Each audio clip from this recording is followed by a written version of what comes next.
bagong araw. Sa bawat kong hakbang, Ikaw ang lagi kong tanglang. ikaw ang siyang tanglang. Mga pagsubok man aking makakayanan, dahil ikaw ay laging nariyan.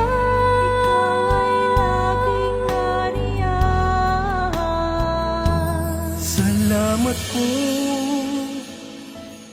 aking Ama, sa bawat araw ay laging kasama ka.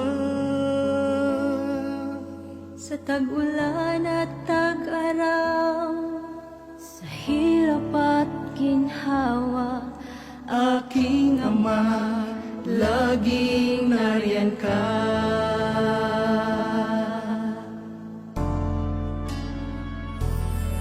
Sa pagsapit ng gabi, sa aking pagtulog, sa aking pagtulog.